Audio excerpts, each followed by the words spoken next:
إلهي يا متعالي ارحم حالي. So you will find the hadith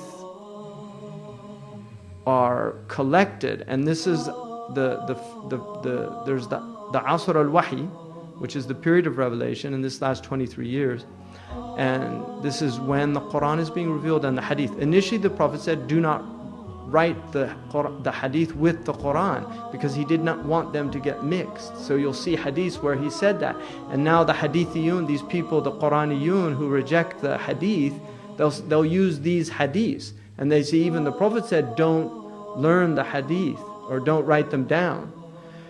The Quraniyun are, it's an absolutely ridiculous argument, but it's a sign of the ignorance of the time.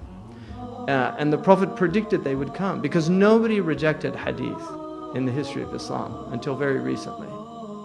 They've always differed about the soundness of the hadith and the soundness of the men transmitting the hadith. That's always been a difference. And there are many fabricated hadith, there are many weak hadith, and then the SAHIH hadith are less than both the weak and the fabricated. So there are many fabricated hadith, and that was never denied.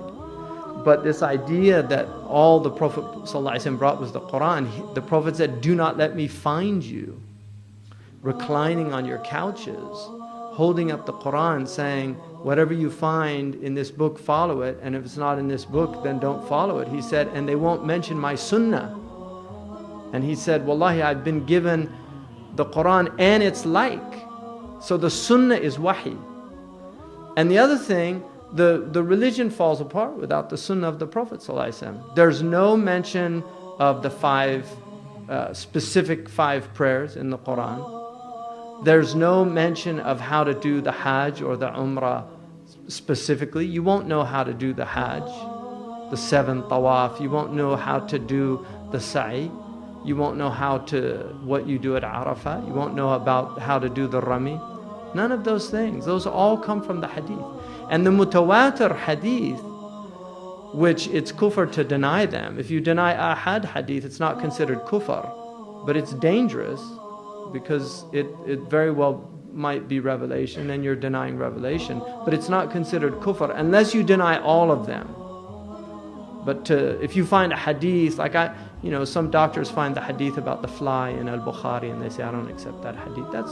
That's it's better to say, I have a hard time, but if he said it, I believe it. At least put some kind of conditional statement on there so that you protect yourself from falling into that. But there are people now that reject hadith altogether, and that's basically to reject Islam, because the Prophet ﷺ came with the hadith, and the hadith are true.